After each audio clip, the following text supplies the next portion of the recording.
지난 금요일에 우리 모였었습니다. 저는 그 체력의 한계를 극복하지 못한 관계로 해서 2차까지 따라가지는 못했지만 정말 좋은 시간 만들어주신 여러분들께 다시 한번 고맙다는 말씀을 드립니다. 땡스기빙 데이가 지나고 나면 따라오는 것이 있어요.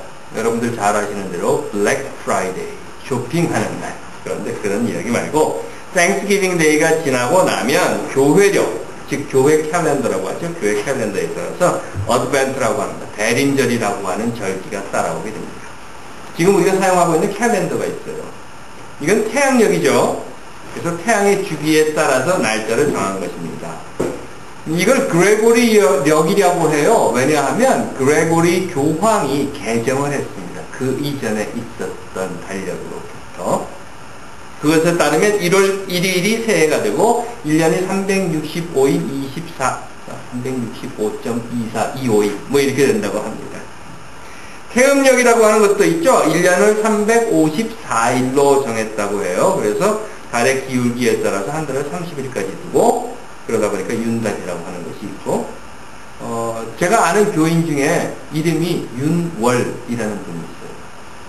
정말로 이름이 윤월이에요. 왜냐하면 윤달에 태어났어요. 그래서 윤월이라고 이름 지으시는 분들 있습니다. 여하튼 간에 그런가 하면 문화나 또는 종교에 따라서 각기 다른 캘린더들을 가지고 있습니다. 종교적인 이유로 해서 유대교는 유대교 캘린더가 따로 있고 힌두교나 이슬람 같은 경우는 각자 자기의 캘린더가 있어요. 기독교도 그런 의미에서 기독교 캘린더가 하나 있습니다. 태양력이라고 하는 것. 앞에서 말씀드린 것처럼 사실은 기독교 문화의 역사적인 배경을 가지고 만들어진 겁니다. 하지만 그렇다 하더라도 굳이 기독교력, 그러니까 교회력에 따라서 연도를 다시 구분을 해보자고 하면 사실은 교회력은요, 1월 1일, 태양력의 1월 1일에 따라서 새해가 되는 것처럼 교회력이 1월 1일에 새해가 되지는 않습니다. 교회력의 새해는 대림절부터 시작합니다. 대림절이라고 하는 것은 성탄절, 여러분들이 잘 아시는 12월 25일을 앞으로 이렇게 계산을 해서 4주 전부터 시작되는 것이 대림절입니다. 물론 예수의 탄생이 오늘 우리가 사용하고 있는 태양력의 12월 25일이라는 근거는 없습니다.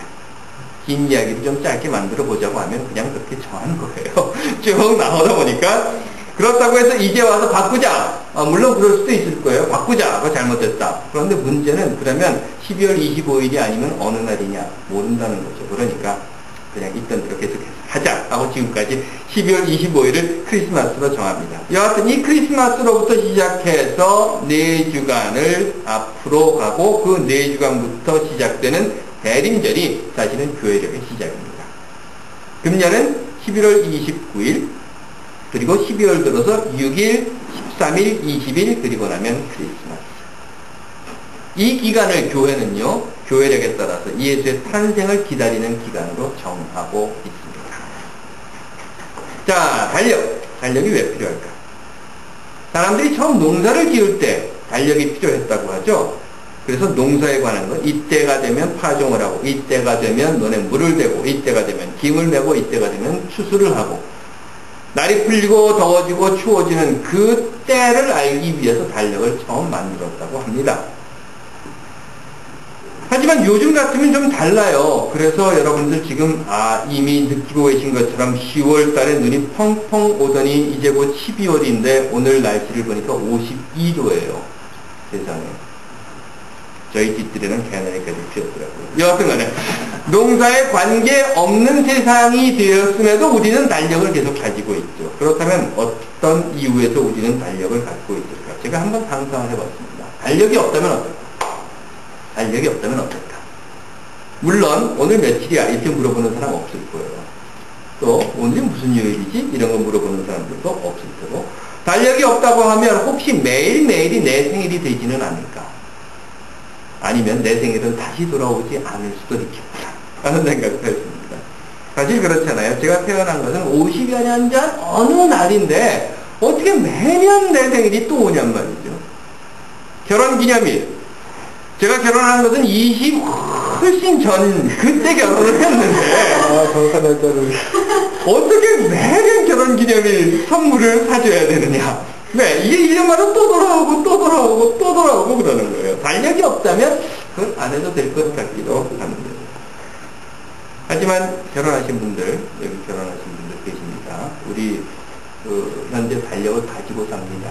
그러므로 아내의 생일이나 결혼기념일 이런 것들은 잊어버리지 마십시오. 인생이 매우 힘들어집니다.